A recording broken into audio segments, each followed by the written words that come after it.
নমস্কার বন্ধুরা, আমি দোলন। আমার ছোট্ট একটি ভিডিওতে তোমাদের সবাইকে স্বাগত। কেমন আছো তোমরা সকলে? আশা করি প্রত্যেকে ভীষণ ভালো আছো। আমিও ভীষণ ভালো আছি।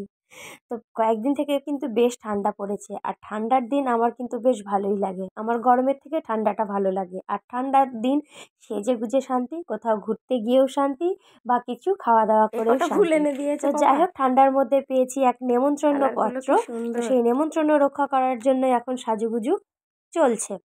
এত ফুল লাগাবো খোঁপাতে আমি লাগাবো খোঁপাতে। বলে বরমশাই তোমাকে এনে এরকম দিয়েছে করে লাগাতে হবে একগুচ্ছ দেখো। ফুল।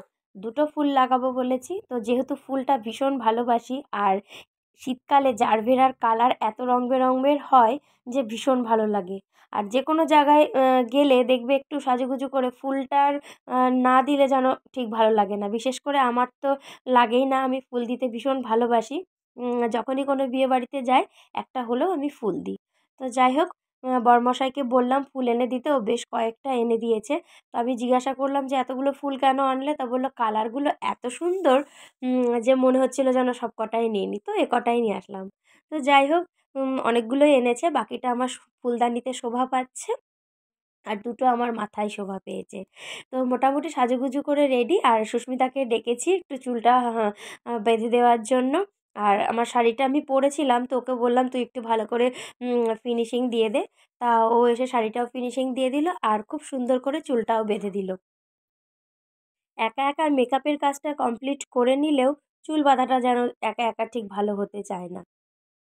তো যেহেতু সুস্মিতা আছে করে দেওয়ার জন্যে, সেই জন্য সুস্মিতাকেই ডাকলাম। আর হাতের কাছে তো আমার ও বেশ একটা সাহারাই বলতে পারো। যখনই কোথাও যাই তখনই আমি ওকে ডেকে নিই। তো দেখো চুলটা ও কত সুন্দর করে আমাকে বেঁধে দিয়েছে। কিছুই না, সেরকম সিম্পল চুলটা ছাড়াই ছিল, জাস্ট সামনে একটু সুন্দরভাবে হেয়ার স্টাইল করে দিয়েছে। তো অনেকক্ষণ থেকেই নেমন্ত্রণ করে যাচ্ছি। তো কোথায় নেমন্ত্রণ বা কিসের নেমন্ত্রণ সেটা তোমাদের সাথে শেয়ার করা হয়নি। এটা হচ্ছে বিয়েবাড়ির নেমন্ত্রণ। ভিডিওটা ২-৩ দিন আগে তোলা, কিন্তু আমি এডিট করে রেখেছি।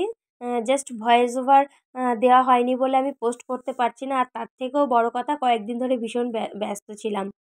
31 ডিসেম্বর পিকনিক, 1 জানুয়ারি পিকনিক, এই সমস্ত করে নিয়ে বেশ কয়েকদিন থেকেই ভয়েস ওভারটা দিতে পারছিলাম না বলে ভিডিওটা পোস্ট করতে পারছিলাম না। তো যাই হোক, শীতের দিনে বিয়েবাড়ি তো ভীষণ মানে জমে জমে যাওয়ার মতনই। তো প্রথমেই তোমাদেরটা খাবার সাথে শেয়ার করছি, কারণ যখন বিয়েবাড়িতে ঢুকি রাত 10টা 10:30 বেজে গেছিলো, কিন্তু প্রচুর ভিড় ছিল। ভিড় ঠেলে কনের কোনো আমি ছবি তুলতে পারিনি। তো শ্বশুরমশাই বললেন যে চলো আগে খেয়ে নিই, তারপরে এসে পরে নয় বসা যাবে, ভালো করে বউ দেখা যাবে। তো খাওয়া দাওয়া সেরে যথারীতি বসে রয়েছি অনেকে মিলেই। আর তখনই বউটা দেখে নিলাম। বউ আগেও দেখেছিলাম ভিড় ঠেলে, কিন্তু সেই সময় কোনো ছবি বা ভিডিও নেওয়া হয়নি। পরে বসে বসে ছবি করেছি, ভিডিও নিয়েছি। আর এই যে এখানে ছেলে বসে রয়েছে খেয়ে দিয়ে, ওর যথারীতি ঘুম পেয়ে গেছে, এবার বাড়ি যাওয়ার পালা। তো চলো টাটা।